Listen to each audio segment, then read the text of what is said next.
UP में जिलों के नाम बदलने के बाद अब मोहल्ले का नाम बदलने की मांग उठाई गई है। उत्तर प्रदेश विधान परिषद में विजन 2047 दस्तावेज पर चर्चा के दौरान मेरठ के इस्लामाबाद मोहल्ले का नाम बदलने की मांग की गई है। इस्लामाबाद मोहल्ले का नाम बदलकर स्वतंत्रता सेनानी माता दीन वाल्मीकि के नाम पर रखने की मांग की गई है।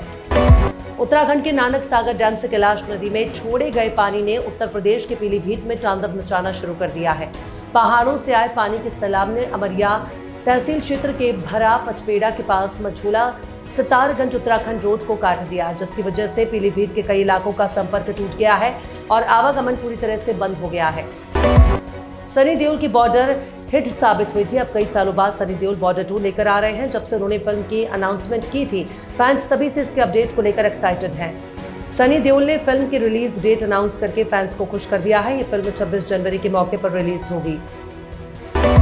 प्रधानमंत्री नरेंद्र मोदी ने देश के युवाओं के लिए नई प्रधानमंत्री विकसित भारत योजना को शुरू करने का ऐलान किया। आपको बता दें कि इस योजना के तहत युवाओं को नौकरी शुरू करने पर 15,000 रुपए मिलेंगे, जिसके तहत 3.5 करोड़ युवाओं को सरकार की ओर से जॉब्स के मौके मुहैया करवाने हैं।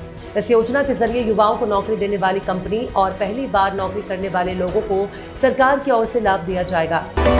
अमेरिकी मुद्रास्फीति के आंकड़े, डॉलर इंडेक्स में कमजोरी और सितंबर में फेड रिजर्व की तरफ से ब्याज दरों में कटौती की उम्मीद बढ़ती के चलते शुक्रवार को सोने चांदी की कीमतों में तेजी देखी गई। मुंबई में आज 22 कैरेट सोने की कीमत 92,890 रुपए प्रति 10 ग्राम और 24 कैरेट सोने की कीमत 1,01,340 रुपए प्रति 10 ग्राम तक पहुंच गई है।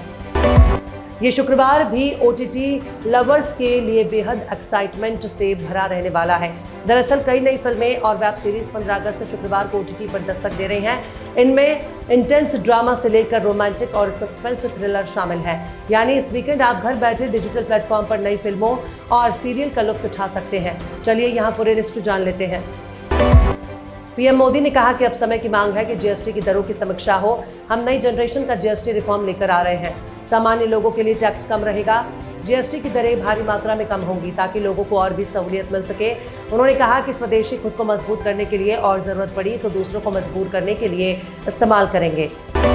गोविंदा की पत्नी सुनीता आहूजा ने अपना यूट्यूब चैनल शुरू किया है। उनका पहला ब्लॉग भी रिलीज हो गया है, जिसमें वो चंडीगढ़ में मां काली के मंदिर में गई हैं। सुनीता ने यूट्यूब पर दमदार एंट्री की है। ब्लॉग से पहले उन्होंने उसका प्रोमो सोशल मीडिया पर शेयर किया था, जिसमें वो थोड़ी बहुत झलक दिखाती नजर आ रही हैं।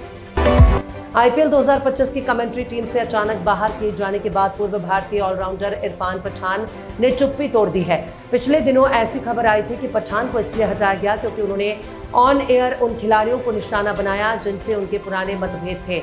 इरफान ने भले ही किसी का नाम नहीं लिया था, लेकिन माना जा रहा था कि इसमें रोहित शर्मा भी शामिल थे। भारतीय रिजर्व बैंक एक तेज क्लियरेंस सिस्टम लाने जा रहा है। इससे चेक जमा कराने के कुछ ही घंटों बाद अकाउंट में पैसा आ जाएगा। 4 अक्टूबर 2025 से चेक क्लियरेंस प्रोसेस में लगने वाला समय काफी हद तक कम हो जाएगा। ये बदलाव चेक ट्रांजैक्शन सिस्टम के तहत होगा। अब जहां तक अब तक चेक क्लियर होने में T+1 यानी कि अगले वीक वर्किंग डे तक का वक्त लगता था,